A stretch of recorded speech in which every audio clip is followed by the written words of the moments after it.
Sadhana, the realization of life. Chapter 5. Realization in love. We come now to the eternal problem of coexistence of the infinite and the finite, of the supreme being and our soul. There is a sublime paradox that lies at the root of existence. We never can go round it, because we never can stand outside the problem and weigh it against any other possible alternative. But the problem exists in logic only. In reality, it does not offer us any difficulty at all. Logically speaking, the distance between 2 points, however near, may be said to be infinite because it is infinitely divisible. But we do cross the infinite at every step, and meet the eternal in every second. Therefore, some of our philosophers say there is no such thing as finitude. It is but a maya, an illusion. The real is the infinite, and it is only maya, the unreality, which causes the appearance of the finite. But the word maya is a mere name, it is no explanation. It is merely saying that with truth there is this appearance which is the opposite of truth. But how they come to exist at one and the same time is incomprehensible. We have what we call in Sanskrit dvandva, a series of opposites in creation, such as the positive pole and the negative, the centripetal force and the centrifugal, attraction and repulsion. These are also mere names, they are no explanations. They are only different ways of asserting that the world in its essence is a reconciliation of pairs of opposing forces. These forces, like the left and the right hands of the Creator, are acting in absolute harmony, yet acting from opposite directions. There is a bond of harmony between our two eyes, which makes them act in unison. Likewise, there is an unbreakable continuity of relation in the physical world between heat and cold, light and darkness, motion and rest, as between the bass and treble notes of a piano. That is why these opposites do not bring confusion in the universe, but harmony. If creation were but a chaos, we should have to imagine the two opposing principles as trying to get the better of each other. But the universe is not under martial law, arbitrary and provisional. Here we find no force which can run amok, or go on indefinitely in its wild road, like an exiled outlaw, breaking all harmony with its surroundings. Each force, on the contrary, has to come back in a curved line to its equilibrium. Waves rise, each to its individual height in a seeming attitude of unrelenting competition, but only up to a certain point, and thus we know of the great repose of the sea to which they are all related, and to which they must all return in a rhythm which is marvelously beautiful.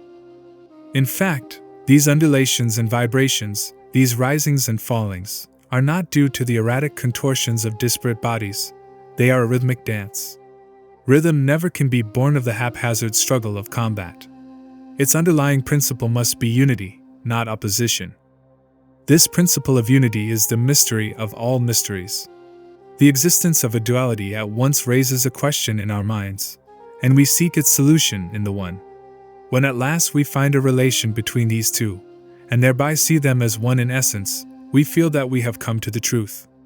And then we give utterance to this most startling of all paradoxes, that the one appears as many, that the appearance is the opposite of truth and yet is inseparably related to it. Curiously enough, there are men who lose that feeling of mystery, which is at the root of all our delights, when they discover the uniformity of law among the diversity of nature. As if gravitation is not more of a mystery than the fall of an apple, as if the evolution from one scale of being to the other is not something which is even more shy of explanation than a succession of creations. The trouble is that we very often stop at such a law as if it were the final end of our search, and then we find that it does not even begin to emancipate our spirit. It only gives satisfaction to our intellect, and as it does not appeal to our whole being, it only deadens in us the sense of the infinite. A great poem, when analyzed, is a set of detached sounds. The reader who finds out the meaning, which is the inner medium that connects these outer sounds, discovers a perfect law all through, which is never violated in the least. The law of the evolution of ideas, the law of the music and the form. But law in itself is a limit. It only shows that whatever is can never be otherwise. When a man is exclusively occupied with the search for the links of causality, his mind succumbs to the tyranny of law and escaping from the tyranny of facts. In learning a language, when from mere words we reach the laws of words, we have gained a great deal. But if we stop at that point, and only concern ourselves with the marvels of the formation of a language, seeking the hidden reason of all its apparent caprices, we do not reach the end, for grammar is not literature, prosody is not a poem. When we come to literature, we find that though it conforms to rules of grammar, it is yet a thing of joy, it is freedom itself. The beauty of a poem is bound by strict laws, yet it transcends them. The laws are its wings, they do not keep it weighed down, they carry it to freedom. Its form is in law, but its spirit is in beauty. Law is the first step towards freedom, and beauty is the complete liberation which stands on the pedestal of law. Beauty harmonizes in itself the limit and the beyond, the law and the liberty. In the world poem, the discovery of the law of its rhythms, the measurement of its expansion and contraction, movement and pause, the pursuit of its evolution of forms and characters, are true achievements of the mind, but we cannot stop there. It is like a railway station, but the station platform is not our home. Only he has attained the final truth who knows that the whole world is a creation of joy. This leads me to think how mysterious the relation of the human heart with nature must be. In the outer world of activity, nature has one aspect, but in our hearts, in the inner world, it presents an altogether different picture. Take an instance, the flower of a plant. However fine and dainty it may look, it is pressed to do a great service, and its colors and forms are all suited to its work. It must bring forth the fruit, or the continuity of plant life will be broken and the earth will be turned into a desert ere long. The color and the smell of the flower are all for some purpose, therefore. No sooner is it fertilized by the bee, and the time of its fruition arrives, than it sheds its exquisite petals and a cruel economy compels it to give up its sweet perfume. It has no time to flaunt its finery, for it is busy beyond measure. Viewed from without, necessity seems to be the only factor in nature for which everything works and moves. There the bud develops into the flower into the fruit into the seed into a new plant again, and so forth, the chain of activity running on unbroken. Should there crop up any disturbance or impediment, no excuse would be accepted, and the unfortunate thing thus choked in its movement would at once be labeled as rejected, and be bound to die and disappear post-haste. In the great office of nature there are innumerable departments with endless work going on, and the fine flower that you behold there, gaudily attired and scented like a dandy, is by no means what it appears to be, but rather, is like a laborer toiling in sun and shower, who has to submit a clear account of his work and has no breathing space to enjoy himself in playful frolic. But when this same flower enters the heart of men, its aspect of busy practicality is gone, and it becomes the very emblem of leisure and repose. The same object that is the embodiment of endless activity without is the perfect expression of beauty and peace within. Science here warns us that we are mistaken, that the purpose of a flower is nothing but what is outwardly manifested, and that the relation of beauty and sweetness which we think it bears to us is all our own making, gratuitous and imaginary. But our heart replies that we are not in the least mistaken. In the sphere of nature the flower carries with it a certificate which recommends it as having immense capacity for doing useful work, but it brings an altogether different letter of introduction when it knocks at the door of our hearts. Beauty becomes its only qualification. At one place it comes as a slave, and at another as a free thing. How, then, should we give credit to its first recommendation and disbelieve the second one? That the flower has got its being in the unbroken chain of causation is true beyond doubt, but that is an outer truth. The inner truth is, verily from the everlasting joy do all objects have their birth. A flower, therefore, has not its only function in nature, but has another great function to exercise in the mind of man. And what is that function? In nature its work is that of a servant who has to make his appearance at appointed times, but in the heart of man it comes like a messenger from the king. In the Ramayana, when Sita, forcibly separated from her husband, was bewailing her evil fate in Ravana's golden palace, she was met by a messenger who brought with him a ring of her beloved Ramachandra himself. The very sight of it convinced Sita of the truth of tidings he bore. She was at once reassured that he came indeed from her beloved one, who had not forgotten her and was at hand to rescue her. Such a messenger is a flower from our great lover. Surrounded with the pomp and pageantry of worldliness, which may be linked to Ravana's golden city, we still live in exile, while the insolent spirit of worldly prosperity tempts us with allurements and claims us as its bride. In the meantime, the flower comes across with a message from the other shore and whispers in our ears, "I am come. He has sent me. I am a messenger of the beautiful, the one whose soul is the bliss of love. This island of isolation has been bridged over by him, and he has not forgotten thee, and will rescue thee even now.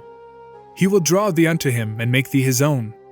This illusion will not hold thee in thraldom forever." If we happen to be awake then, we question him. "How are we to know that thou art come from him indeed?" The messenger says, "Look, I have this ring from him. How lovely are its hues and charms!" Ah, doubtless it is his, indeed, it is our wedding ring.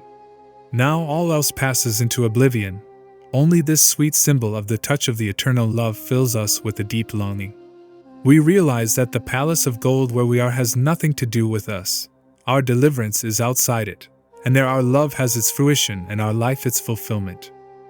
What to the bee in nature is merely color and scent, and the marks or spots which show the right track to the honey, is to the human heart beauty and joy untrammeled by necessity. They bring a love letter to the heart written in many colored inks. I was telling you, therefore, that however busy our active nature outwardly may be, she has a secret chamber within the heart where she comes and goes freely, without any design whatsoever. There the fire of her workshop is transformed into lamps of a festival, the noise of her factory is heard like music. The iron chain of cause and effect sounds heavily outside in nature, but in the human heart its unalloyed delight seems to sound, as it were, like the golden strings of a harp.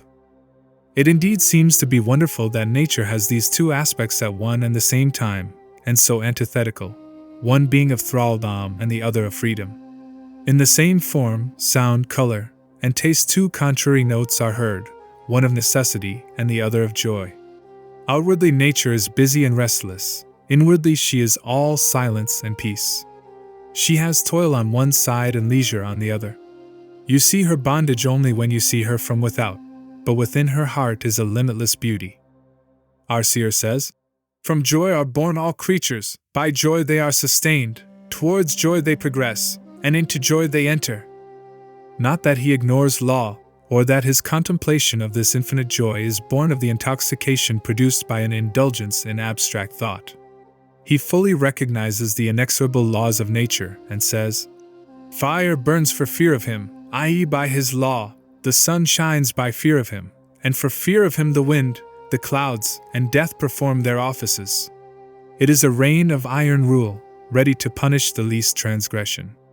Yet the poet chants the glad song, "From joy are born all creatures, by joy they are sustained, towards joy they progress, and into joy they enter." The immortal being manifests himself in joy form. His manifestation in creation is out of his fullness of joy. It is the nature of this abounding joy to realize itself in form which is law. The joy, which is without form, must create, must translate itself into forms. The joy of the singer is expressed in the form of a song, that of the poet in the form of a poem. Man in his role of a creator is ever creating forms, and they come out of his abounding joy. This joy, whose other name is love, must by its very nature have duality for its realization. When the singer has his inspiration, he makes himself into two. He has within him his other self as the hearer, and the outside audience is merely an extension of this other self of his. The lover seeks his own other self in his beloved. It is the joy that creates this separation, in order to realize through obstacles of union. The Amritam, the immortal bliss, has made himself into two. Our soul is the loved one, it is his other self. We are separate, but if this separation were absolute, then there would have been absolute misery and unmitigated evil in this world. Then from untruth we never could reach truth, and from sin we never could hope to attain purity of heart. Then all opposites would ever remain opposites, and we could never find a medium through which our differences could ever tend to meet. Then we could have no language, no understanding, no blending of hearts, no cooperation in life. But on the contrary, we find that the separateness of objects is in a fluid state. Their individualities are even changing, they are meeting and merging into each other, till science itself is turning into metaphysics, matter losing its boundaries, and the definition of life becoming more and more indefinite. Yes, our individual soul has been separated from the Supreme Soul, but this has not been from alienation but from the fullness of love. It is for that reason that untruths, sufferings, and evils are not at a standstill. The human soul can defy them, can overcome them, nay, can altogether transform them into new power and beauty. The singer is translating his song into singing, his joy into forms, and the hearer has to translate back the singing into the original joy. Then the communion between the singer and the hearer is complete. The infinite joy is manifesting itself in manifold forms, taking upon itself the bondage of law, and we fulfill our destiny when we go back from forms to joy, from law to the love, when we untie the knot of the finite and hark back to the infinite. The human soul is on its journey from the law to love, from discipline to liberation, from the moral plane to the spiritual. Buddha preached the discipline of self-restraint and moral life. It is a complete acceptance of law. But this bondage of law cannot be an end by itself. By mastering it thoroughly, we acquire the means of getting beyond it. It is going back to Brahma, to the infinite love, which is manifesting itself through the finite forms of law. Buddha names it Brahmavihara, the joy of living in Brahma. He who wants to reach this stage, according to Buddha, shall deceive none, entertain no hatred for anybody, and never wish to injure through anger. He shall have measureless love for all creatures, even as a mother has for her only child, whom she protects with her own life. Up above, below, and all around him he shall extend his love, which is without bounds and obstacles, and which is free from all cruelty and antagonism. While standing, sitting, walking, lying down, till he fall asleep, he shall keep his mind active in this exercise of universal goodwill. Want of love is a degree of callousness, for love is the perfection of consciousness. We do not love because we do not comprehend, or rather we do not comprehend because we do not love. For love is the ultimate meaning of everything around us. It is not a mere sentiment, it is truth, it is the joy that is at the root of all creation. It is the white light of pure consciousness that emanates from Brahma. So, to be one with this Sarvanabhu, this all-feeling being who is in the external sky, as well as in our inner soul, we must attain to that summit of consciousness, which is love. Who could have breathed or moved if the sky were not filled with joy? With love it is through the heightening of our consciousness into love, and extending it all over the world, that we can attain Brahmavihara, communion with this infinite joy. Love spontaneously gives itself in endless gifts. But these gifts lose their fullest significance if through them we do not reach that love, which is the giver. To do that, we must have love in our own heart. He who has no love in him values the gifts of his lover only according to their usefulness. But utility is temporary and partial. It can never occupy our whole being. What is useful only touches us at the point where we have some want. When the want is satisfied, utility becomes a burden if it still persists. On the other hand, a mere token is of permanent worth to us when we have love in our heart. For it is not for any special use. It is an end in itself. It is for our whole being and therefore can never tire us. The question is, in what manner do we accept this world, which is a perfect gift of joy? Have we been able to receive it in our heart where we keep enshrined things that are of deathless value to us? We are frantically busy making use of the forces of the universe to gain more and more power. We feed and we clothe ourselves from its stores, we scramble for its riches, and it becomes for us a field of fierce competition. But were we born for this, to extend our proprietary rights over this world and make of it a marketable commodity? When our whole mind is bent only upon making use of this world, it loses for us its true value.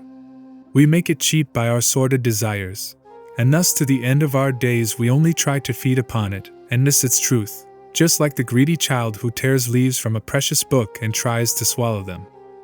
In the lands where cannibalism is prevalent, man looks upon man as his food.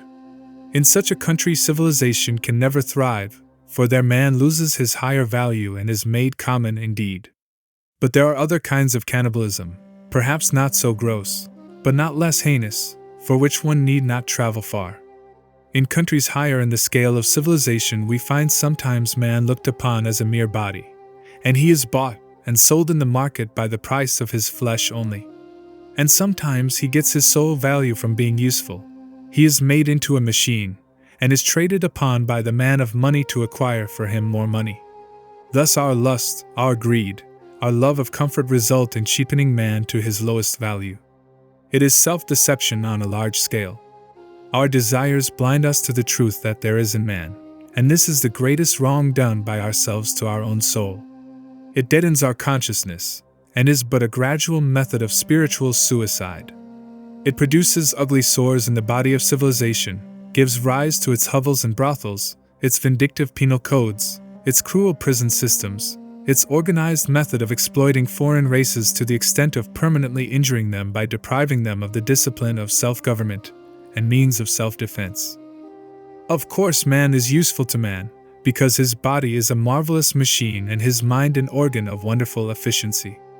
But he is a spirit as well, and this spirit is truly known only by love. When we define a man by the market value of the service we can expect of him, we know him imperfectly. With this limited knowledge of him, it becomes easy for us to be unjust to him and to entertain feelings of triumphant self-congratulation when, on account of some cruel advantage on our side, we can get out of him much more than we have paid for. But when we know him as a spirit, we know him as our own. We at once feel that cruelty to him is cruelty to ourselves. To make him small is stealing from our own humanity, and in seeking to make use of him solely for personal profit, we merely gain in money or comfort what we pay in truth. One day I was out in a boat on the Ganges. It was a beautiful evening in autumn. The sun had just set. The silence of the sky was full to the brim with ineffable peace and beauty. The vast expanse of water was without a ripple, mirroring all the changing shades of the sunset glow. Miles and miles of a desolate sandbank lay like a huge amphibious reptile of some antediluvian age, with its scales glistening in shining colors. As our boat was silently gliding by the precipitous river bank, riddled with the nest holes of a colony of birds, suddenly a big fish leapt up to the surface of the water and then disappeared, displaying on its vanishing figure all the colors of the evening sky. It drew aside for a moment the many-colored screen behind which there was a silent world full of the joy of life. It came up from the depths of its mysterious dwelling with a beautiful dancing motion and added its own music to the silent symphony of the dying day. I felt as if I had a friendly greeting from an alien world in its own language, and it touched my heart with a flash of gladness. Then suddenly the man at the helm exclaimed with a distinct note of regret, "Ah, what a big fish!" It at once brought before his vision the picture of the fish caught and made ready for his supper. He could only look at the fish through his desire, and thus miss the whole truth of its existence. But man is not entirely an animal. He aspires to a spiritual vision, which is the vision of the whole truth. This gives him the highest delight, because it reveals to him the deepest harmony that exists between him and his surroundings. It is our desires that limit the scope of our self-realization, hinder our extension of consciousness, and give rise to sin, which is the innermost barrier that keeps us apart from our God, setting up disunion and the arrogance of exclusiveness. For sin is not one mere action, but it is an attitude of life which takes for granted that our goal is finite, that our self is the ultimate truth, and that we are not all essentially one but exist each for his own separate individual existence. So I repeat, we never can have a true view of man unless we have a love for him. Civilization must be judged and prized, not by the amount of power it has developed, but by how much it has evolved and given expression to, by its laws and institutions, the love of humanity. The first question and the last which it has to answer is, whether and how far it recognizes man more as a spirit than a machine. Whenever some ancient civilization fell into decay and died, it was owing to causes which produced callousness of heart and led to the cheapening of man's worth, when either the state or some powerful group of men began to look upon the people as a mere instrument of their power, when, by compelling weaker races to slavery and trying to keep them down by every means, man struck at the foundation of his greatness, his own love of freedom and fair play. Civilization can never sustain itself upon cannibalism of any form. For that by which alone man is true can only be nourished by love and justice. As with man, so with this universe. When we look at the world through the veil of our desires, we make it small and narrow, and fail to perceive its full truth. Of course, it is obvious that the world serves us and fulfills our needs, but our relation to it does not end there. We are bound to it with a deeper and truer bond than that of necessity. Our soul is drawn to it. Our love of life is really our wish to continue our relation with this great world. This relation is one of love. We are glad that we are in it. We are attached to it with numberless threads, which extend from this earth to the stars. Man foolishly tries to prove his superiority by imagining his radical separateness from what he calls his physical world, which, in his blind fanaticism, he sometimes goes to the extent of ignoring altogether, holding it at his direst enemy. Yet the more his knowledge progresses, the more it becomes difficult for man to establish this separateness, and all the imaginary boundaries he had set up around himself vanish one after another. Every time we lose some of our badges of absolute distinction by which we conferred upon our humanity the right to hold itself apart from its surroundings, it gives us a shock of humiliation. But we have to submit to this. If we set up our pride on the path of our self-realization to create divisions and disunion, then it must sooner or later come under the wheels of truth and be ground to dust. No, we are not burdened with some monstrous superiority, unmeaning in its singular abruptness. It would be utterly degrading for us to live in a world immeasurably less than ourselves in the quality of soul, just as it would be repulsive and degrading to be surrounded and served by a host of slaves, day and night, from birth to the moment of death. On the contrary, this world is our compeer, nay, we are one with it. Through our progress in science, the wholeness of the world and our oneness with it is becoming clearer to our mind. When this perception of the perfection of unity is not merely intellectual, when it opens out our whole being into a luminous consciousness of the all, then it becomes a radiant joy, an overspreading love. Our spirit finds its larger self in the whole world, and is filled with an absolute certainty that it is immortal. It dies 100 times in its enclosures of self, for separateness is doomed to die. It cannot be made eternal. But it never can die where it is one with the all, for there is its truth, its joy. When a man feels the rhythmic throb of the soul life of the whole world in his own soul, then is he free. Then he enters into the secret courting that goes on between this beautiful world bride, veiled with the veil of the many-colored finiteness, and the Paramatman, the bridegroom, in his spotless white. Then he knows that he is the partaker of this gorgeous love festival, and he is the honored guest at the feast of immortality. Then he understands the meaning of the seer poet who sings, "From love the world is born, by love it is sustained, towards love it moves, and into love it enters. In love all the contradictions of existence merge themselves and are lost. Only in love are unity and duality not at variance. Love must be one and two at the same time. Only love is motion and rest in one. Our heart ever changes its place till it finds love, and then it has its rest. But this rest itself is an intense form of activity where utter quiescence and unceasing energy meet at the same point in love. In love, loss and gain are harmonized. In its balance sheet, credit and debit accounts are in the same column, and gifts are added to gains. In this wonderful festival of creation, this great ceremony of self-sacrifice of God, the lover constantly gives himself up to gain himself in love. Indeed, love is what brings together and inseparably connects both the act of abandoning and that of receiving. In love, at one of its poles you find the personal, and at the other the impersonal. At one you have the positive assertion, "Here I am," at the other the equally strong denial, "I am not." Without this ego, what is love? And again, with only this ego, how can love be possible? Bondage and liberation are not antagonistic in love. For love is most free and at the same time most bound. If God were absolutely free, there would be no creation. The infinite being has assumed unto himself the mystery of finitude. And in him who is love, the finite and the infinite are made one. Similarly, when we talk about the relative values of freedom and non-freedom, it becomes a mere play of words. It is not that we desire freedom alone, we want thraldom as well. It is the high function of love to welcome all limitations and to transcend them. For nothing is more independent than love, and where else, again, shall we find so much of dependence? In love, thraldom is as glorious as freedom.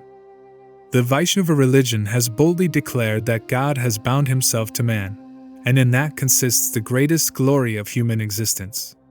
In the spell of the wonderful rhythm of the finite he fetters himself at every step, and thus gives his love out in music in his most perfect lyrics of beauty.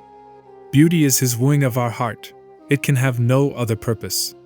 It tells us everywhere that the display of power is not the ultimate meaning of creation. Wherever there is a bit of color, a note of song, a grace of form, there comes the call for our love. Hunger compels us to obey its behests, but hunger is not the last word for a man. There have been men who have deliberately defied its commands to show that the human soul is not to be led by the pressure of wants and threat of pain.